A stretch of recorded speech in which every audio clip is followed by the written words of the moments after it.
ফর্মুলাটা হচ্ছে, এটা এখন মনে পড়ছে, এটা আমি জানি বাট আমার মনে পড়ছে না। এটাও বললে তো হবে না স্যার। না, না, আপনি না, যেটা একেবারে ডেমো দিচ্ছেন হ্যাঁ, তার এগেনস্টে যে কাউন্টার কোশ্চেনগুলো হতে হ্যাঁ, পারে স্যার, এগুলো জানতে হবে। n-2 ইন্টু 180 ডিগ্রি, হ্যাঁ, হ্যাঁ, রাইট? হ্যাঁ, হ্যাঁ, হ্যাঁ। আর আরেকটা ফাদার অফ অ্যাঙ্গেল বললাম পিথাগোরাস, ও ঠিক আছে? হ্যাঁ, হ্যাঁ, হ্যাঁ। এগুলো জানতে হবে স্যার। স্যার, একটা কোশ্চেন, আমার চুলের ইয়েটা কি ঠিক আছে না একটু ছোট করে কাটবো, এটা একটু সন্দেহ হচ্ছিল। আচ্ছা ঠিক আছে, ঠিক আছে না? ঠিক আছে, চুল ঠিক আছে। আপনি যেটুকু করবেন সেটুকু A to Z সম্পর্কে জেনে যাবেন। হুম। হ্যাঁ, এর ছাড়া কিছু বলার নেই, কারণ আচ্ছা। ডেমোটা খুব ফাইটাল।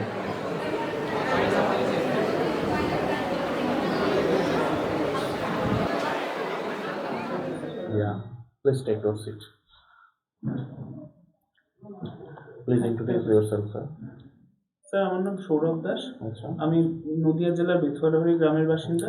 আমি 2011 সালে মাধ্যমিক পরীক্ষা, 2013 সালে উচ্চ মাধ্যমিক পরীক্ষা, 2016 সালে পদার্থবিদ্যায় কৃষ্ণনাথ কলেজ থেকে গ্র্যাজুয়েশন এবং 2022 সালে টেট পরীক্ষায় উত্তীর্ণ করে আমি এখন একজন প্রাথমিক শিক্ষক হতে চাই। আমার হবি বই পড়া। আচ্ছা আচ্ছা, খুব ভালো স্যার। আপনি ফিজিক্স সাবজেক্ট গ্র্যাজুয়েশন করে আপনি প্রাথমিক শিক্ষক হতে চাইছেন? হ্যাঁ স্যার। কেন স্যার? স্যার, আমি এই ব্যাপারে বিবেচনা করেছি এবং আমার মনে হয়েছে যে আমি বাচ্চাদের সাথে নিজেকে বেশি স্বাচ্ছন্দ্য বোধ করি এবং সেটিকে আমি নিজের পেশা হিসেবে বেছে তাহলে আপনি নিয়েছি। যে এত কষ্ট করে ফিজিক্স সাবজেক্টটা পড়লেন স্যার, সেটা কি ওই বাচ্চাদের ওখানে গিয়ে আপনাদের দেখানো যাবে স্যার? অবশ্যই। কেমন? স্যার, আমি বিভিন্ন খেলার ছলে, যেরকম আশেপাশের পরিবেশ, প্রকৃতি, সেখানে বাতাস, তাতে অণু, পরমাণু, এগুলো বিভিন্ন খেলার ছলে, বল খেলার ছলে সেগুলো বুঝিয়ে দিতে পারবো, বা সেগুলোর মাধ্যমে আমি বস্তুর গতি, বেগ, ত্বরণ, সরণ ইত্যাদি ধারণাও আমি বাচ্চাদের খুব সহজেই আশা করি প্রদান করতে পারবো। আচ্ছা আচ্ছা, আপনি বলুন তো স্যার, রিলেটিভ মোশনটা কি স্যার? স্যার, রিলেটিভ মোশনের কথার বাংলা অর্থ হলো আপেক্ষিক গতি, যেটি হলো মানে মানে যেরকম আমরা উদাহরণস্বরূপ বলতে পারি, যেরকম আমরা ট্রেনে বসে থেকে দেখি যে গাছগুলি পিছনের দিকে চলে যাচ্ছে, সেই জিনিসটা কিন্তু আসলে গাছ তো পিছনের দিকে যায় না, গাছ একই জায়গায় দাঁড়িয়ে থাকে। এই জিনিসটাকে আমরা মানে রিলেটিভ মোশন বলতে পারি, যে অ্যাকচুয়ালি আমরা সবাই যে স্থির বা গতিবেগে আছি সেটা আসলে কোনোটা মানে মানে অ্যাবসলিউট নয়, সেটা সবই কোনো না কোনো সাপেক্ষ হিসেবে আমরা বিবেচনা করি। যেরকম আমি এখন বসে আছি। আচ্ছা স্যার, আপনি বলুন sir, relation between momentum and energy. Sir, momentum আর এনার্জি হলো, এনার্জি সমান হলো মোমেন্টাম। স্যার সরি, এটা মনে হচ্ছে না? How many types of energy? Sir, দুই রকম এনার্জি আছে, যেমন? একটা কাইনেটিক এনার্জি আর পোটেনশিয়াল এনার্জি। আচ্ছা আচ্ছা, কাইনেটিক এনার্জির ইকুয়েশনটা কি আছে sir? Half MV square is equal K is equal to half MV square. K is equal to half MV square. এটা কি স্যার? Kinetic energy. হ্যাঁ, আর পোটেনশিয়াল এনার্জির ইকুয়েশনটা? Potential half MV. Half MV? আচ্ছা সরি স্যার, এটা আমার মনে হচ্ছে না। এমভিটা কি স্যার? এমভি হল ভরবেগ। ভরবেগ, স্যার। তাপগতিবিদ্যার প্রথম সূত্রটা কি? তাপগতিবিদ্যার প্রথম সূত্রটি হলো কনজারভেশন অফ হিটের যে সূত্রটি, যে যে তাপ কখনো ধ্বংস বা বিনাশ হয় না, এটি সবসময় এক মাধ্যম থেকে অন্য মাধ্যমের দিকে ধাবিত বা অপচিতি বিভাগ কাকে বলে? এটা এখন বলতে পারছি না। টেন্স কি জিনিস? টেন্স কথার অর্থ হলো কাল, যে কোনো সময় হিসেবে আমরা যে কাজ বা যেটা বুঝাই সেটাকে টেন্স বলে। আচ্ছা, ফিজিক্সে এলাস্টিসিটি বলে একটা চ্যাপ্টার আছে। আচ্ছা, একটা রাবার এবং একটা তামা, এদের দুজনের মধ্যে এলাস্টিসিটি কার বেশি এবং কেন? স্যার, ইলাস্টিসিটি রাবারেরই অবশ্যই বেশি, কারণ কারণ রাবারের রিজিডিটি তামার থেকে কম। ফিজিক্সের ভাষায় কি তাই? স্যার, আপাতত ইলাস্টিসিটি কিসের উপর ডিপেন্ড করে স্যার? ইলাস্টিসিটি কিসের উপর ডিপেন্ড করে? এটা অত বলতে পারছি না। আপনি সাহিত্যের ভাষায় বললে তো হবে না স্যার, অ্যাকর্ডিং টু ফিজিক্স বলতে হবে। হ্যাঁ, অবশ্যই।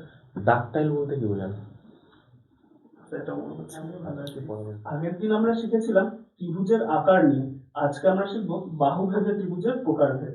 তো তাহলে সেটা শুরুর আগে, আমরা তো আগের দিন ত্রিভুজের আকার পড়েছি, তাহলে একটু সবাই একটু নিজের মতো একটু ত্রিভুজ এঁকে দেখাও তো, তোমাদের কতটা কি মনে আছে তাহলে? আচ্ছা, তুমি এইরকম এঁকেছো? দেখো এটাকে আমরা 1 বলে মার্ক করবো। আচ্ছা আর আর কে করেছো দেখি? আচ্ছা তুমি এরকম করেছো, এটাকে আমরা 2 দিয়ে মার্ক করবো। ও আচ্ছা তুমি এইরকম এঁকেছো, বাহ খুব সুন্দর। দেখো তোমাদের ত্রিভুজগুলো সব কিন্তু একে অপরের থেকে আলাদা, এটাকে আমরা 3 দিয়ে মার্ক করবো। আচ্ছা তুমি এইরকম এঁকেছো, ঠিক আছে বেশ। দেখো তোমরা আরো তো অনেকে অনেক রকম ত্রিভুজ এনেছো, কিন্তু সবই দেখো এই 4 রকম ত্রিভুজের মধ্যেই যে কোনো নির্ণয় হবে। এই ত্রিভুজটা দেখো, এই বাহু, এই বাহু, এই বাহু তিনটেই সমান, তো সেই জন্য আমরা এটাকে বলবো সমবাহু ত্রিভুজ।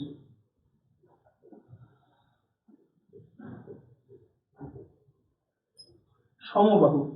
আর এই ত্রিভুজটা দেখো, এই বাহুটা, এই বাহুটা, তো এই বাহুটা, এই বাহুটা এই বাহুটা সমান, কিন্তু এই বাহুটা দেখো আলাদা, সেই জন্য এটাকে আমরা বলবো সমদ্বিবাহু।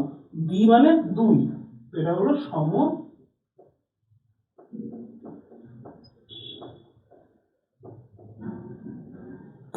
সমদ্বিবাহু। আর এই এই এই ত্রিভুজটা আর এই ত্রিভুজটা দেখো, এই দুটো ত্রিভুজের মধ্যে একটা মিল আছে, এটা প্রত্যেকটি বাহু সেটা দেখো একে অপরের থেকে আলাদা, অর্থাৎ প্রত্যেকে বিষম, তাহলে সেই জন্য এটাকে আমরা বলবো বিষমবাহু ত্রিভুজ। বিষম মানে সব আলাদা, বুঝেছো? কত সুন্দর। কিন্তু কিন্তু আরো এক রকম ত্রিভুজ আছে জানো, যেটা এই দুটো বাহু তো সমান, কিন্তু এই বাহুটা আলাদা, তাই এটা সমদ্বিবাহু। আবার এখানে আবার আরো একটা বিশেষ ব্যাপারও আছে, সেই জিনিসটা আমরা পরের দিন পাঠে শিখবো। ঠিক আছে বেশ ভালো হয়েছে, যথেষ্ট নলেজ আছে, তবে আরো পড়াশোনা করতে হবে। হ্যাঁ স্যার। আর আপনি একটা কথা বারবার ইউজ করছেন, মনে পড়ছে না। মনে পড়ছে না বলা যাবে না, আচ্ছা আচ্ছা তো ওখানে একটু বিনয়ীর সঙ্গে কোনো কিছু ইউজ করতে হবে। সরি স্যার, এই মুহূর্তে মনে পড়ছে না, বা সরি স্যার আমার জানা হয় না। আচ্ছা আচ্ছা। ঠিক আছে? হ্যাঁ, আপনি একজন powerful candidate, no doubt. Thank you sir. কিন্তু শুধু নলেজ দিয়ে তো ইন্টারভিউ যাচাই করা সম্ভব না। অ্যাপিয়ারেন্স, কমিউনিকেশন এবং আপনার আন্তরিক সৌহার্দ্যপূর্ণ ব্যবহার, এগুলো লাগবে। সঙ্গে ডেমোটা অ্যাজ মাচ পসিবল আপনি আপনার মতো সাজিয়ে গুছিয়ে হোমওয়ার্ক করে যান। আচ্ছা এবং এটা আজকে প্রথম, না আচ্ছা স্যার, দ্বিতীয় দিন। দ্বিতীয় দিন। ফার্দার আরও ভালো হবে এবং প্র্যাকটিস করতে থাকুন। বেশি অল দ্য বেস্ট। আচ্ছা স্বরূপবাবু, বেশ ভালো হয়েছে, উন্নতি হচ্ছে। স্যার আচ্ছা লেখাটা ঠিক আছে, আগের দিন আমার লেখা খুব বাজে হয়েছিল। হ্যাঁ, না অনেক লেখা ভালো হয়েছে। তো ডেমো নিয়ে, আচ্ছা এই ডেমো যদি দেন, আপনাকে যদি প্রশ্ন করা হয় আচ্ছা ত্রিভুজের জনক কে, কি সেটা বলবেন? একদমই জানা নেই। আমার জানতে হবে তো, যখন ডেমো দিচ্ছেন ডেমো থেকে তো প্রশ্ন হবে। আবার ত্রিভুজের যে 3টে অ্যাঙ্গেলের সাম আছে, হ্যাঁ sum of internal angles of any triangle কত হয়? 180। কেন হয়? কারণ স্যার একটা ফর্মুলা আছে, হ্যাঁ হ্যাঁ, ফর্মুলাটা কি বলুন? ফর্মুলাটা হচ্ছে এটা এখন মনে পড়ছে, এটা আমি জানি বাট আমার মনে পড়ছে না। এটাও বললে তো হবে না স্যার, না, না, আপনি না, যেটা একদমই। ডেমো দিচ্ছেন হ্যাঁ তার এগেনস্টে যে কাউন্টার কোশ্চেনগুলো হতে হ্যাঁ। পারে স্যার, এগুলো জানতে হবে।